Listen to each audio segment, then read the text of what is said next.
just making a sand mold. Okay, we are streaming live here at the Lakeview Middle School located in Kosciuszko County, Warsaw, Indiana.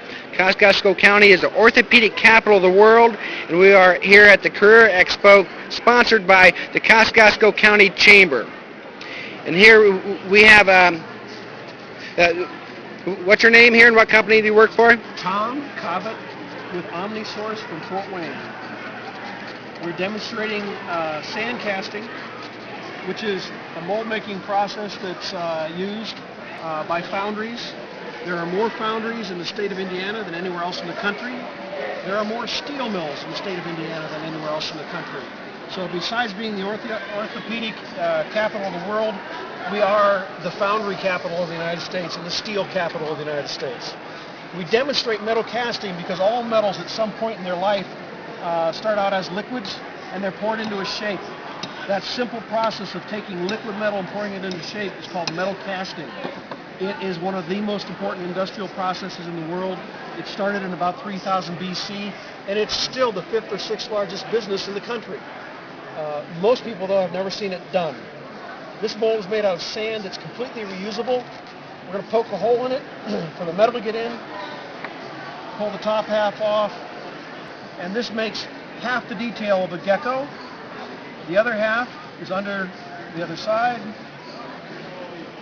This plate we call a pattern, or a match plate pattern. We blow out any loose sand, put it back together.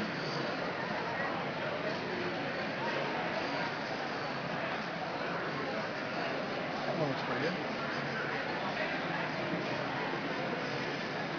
We'll move it over here to the tray and we will get ready to pour liquid metal into it.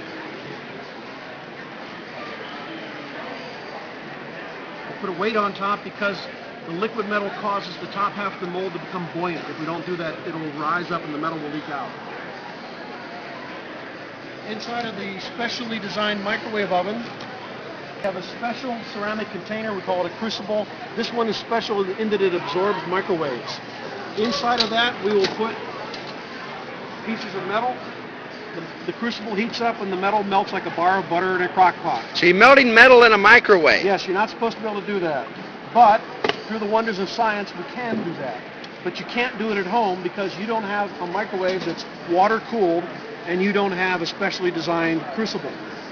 How interesting. Now they're starting to use this here. This is liquid tin. It's about 450 to 500 degrees. We use tin because it's non-toxic, it melts at a low temperature, and it's actually very pretty. It looks very much like silver. We're going to take this liquid and just pour it down the hole until the mold is full. What's left over, we can just pour it back into this little tray for reuse. On the bottom of the crucible, there's some stuff that doesn't look much like metal. That's what we call slag or dross. Okay. And you might think we're going to throw that away, but we'll save that until the end of the day and we'll reprocess it and recover any metal that's in there. So it's important that you save that. I'll put some more metal in. Put it back in the oven. And in 3 minutes, it'll be liquid again. 3 minutes to melt metal. That's another reason why we use the microwave, because it's very, very fast. There are other methods we could use, like a gas-fired furnace or something that looks a little bit like a coffee pot, but they're too slow. And oftentimes in a school situation, you have less than an hour to teach 30 or 40 kids an industrial concept, and this is it. Previous molds that we made, we have 6 arrowheads in one mold. We have the starfish. So if someone was interested in a career here, can you tell us a little bit about the process what you guys are recommending? If you're interested in metal casting, I would recommend an engineering curriculum. You're going to take lots of math. You may not use it. I've never used calculus in my life, but you will use chemistry, and the number one thing you will use is communication skills. You must know how to communicate with people, both written and verbally. It's very, very important. You might study metallurgy or materials science. You might study chemistry. You might study mechanical engineering. Personally, I became an industrial education major so I could teach people about industry.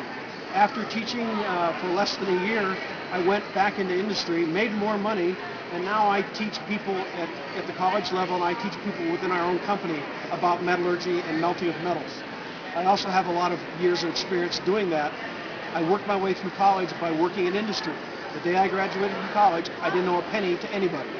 I also got a lot of scholarship money from the industry because I was interested in this industry.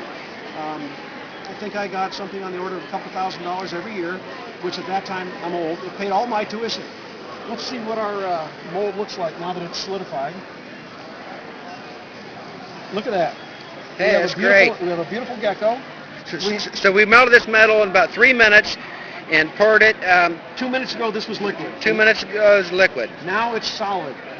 5 minutes ago, it was solid. We went from solid of one shape, like this, to liquid, to another shape. Metal casting is the fastest way to go from an idea to a finished part using metal. There's no way that's faster. And that's why it's so important. And again, what company do you work for? Omnisource in Fort Wayne, Indiana. Thank you. You're welcome.